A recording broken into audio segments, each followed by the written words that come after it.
So I'm throwing together this quick tutorial just to show you how to either import and insert chain or to import session data. So there's two ways you can go about this if you're trying to recall all the information from a previous session. So you're using the same tracks and plugins, it's just different audio for a different song, and rather than rewrite the whole book, you just want to import everything you did on the previous tune and just get started and working on the next one.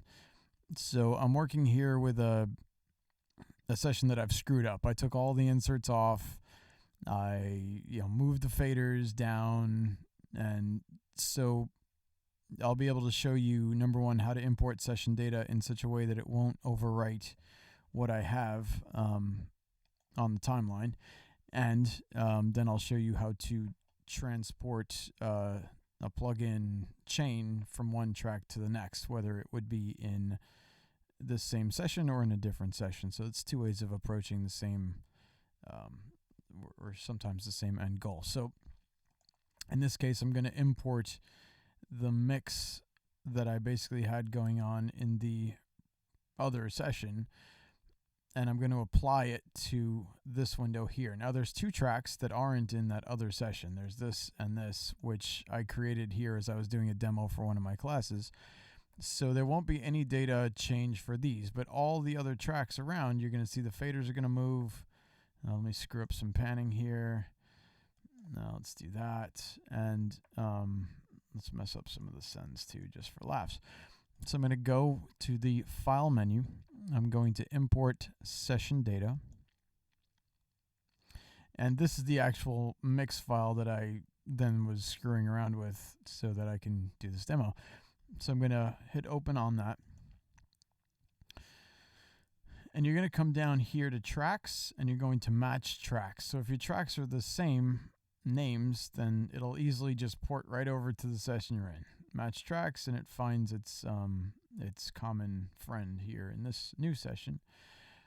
We're not importing any of this stuff. We don't want to replace the existing playlist. We want to keep the playlist. In other words, the audio data, we want to leave it right where it is because we have other audio data, right? It's a different song. So we're not going to import that. And actually, hold on one second. Let me just screw this up so that I can, because I didn't change this, but hold on one second. So we can verify that this doesn't change the actual data. I'm going to hit my all group. Let's start from the beginning of this tune, right? I'm going to delete all that. Boom. So everybody shifts over.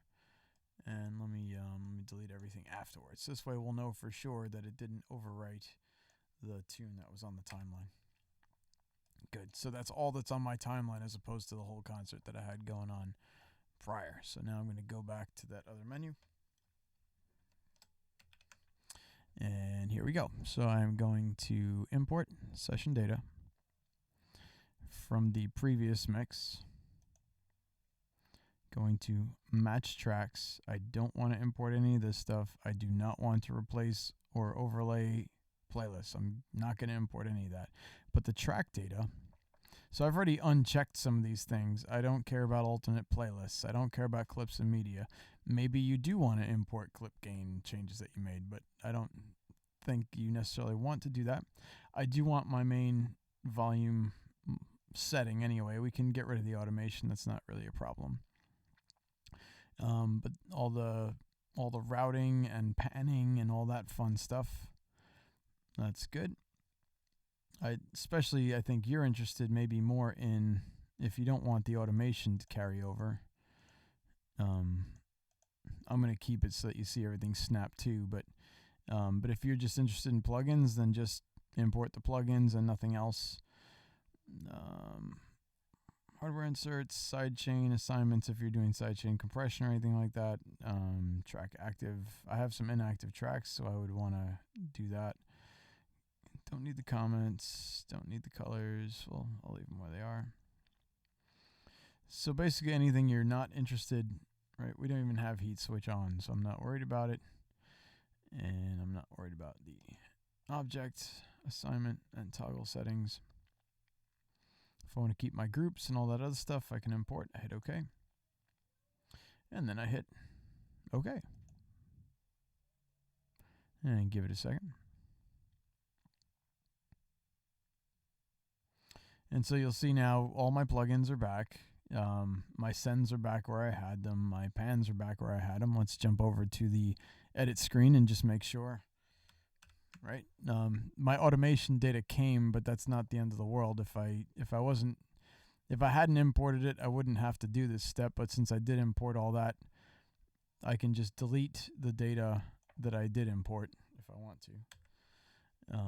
But if you didn't check main volume setting and automation, then that wouldn't even be a thing. So hopefully that's useful, and then you can refer back to this if you get caught in a bind, and that's it. Oh wait, I forgot. I promised I was going to show you how to do a plugin chain. So here's my original base DI, right? And let's say I wanted to put it on the base DI duplicate chain. So I go here to an insert, and I'm going to save this as a track preset. Save track preset. I created a category for this particular concert. So if you wanted to add a category either for bass presets or maybe just for the concert, like you want to say, oh, I'm going to add a category for this band. So I'm going to add a category if I want, or I could even create the category within Jazzical, so I could have all my bass presets in one folder. I don't know how crazy you want to get with that, but in any case, I'm going to name it where it's coming from. I don't think the tags matter so much. And it's kind of like importing session data, right? It's all the same stuff. Then I hit OK. Oh, but I already did this. Hold on. My bad. Let me use the eBase one then. Save track. Call it eBase. And then if I wanted to recall that same plugin chain, or all the session data really, onto this, I go to recall inserts, Avid, Jazzical. There's my eBase SansAmp, and there are my plugins right there. So hopefully that helps you, right? There should be identical settings. Cool. So yeah, so there you go. Hopefully that's helpful. And you can import from other sessions too this way. So if you want to do it track by track, just the plugins, that's one way you can do that. Cool.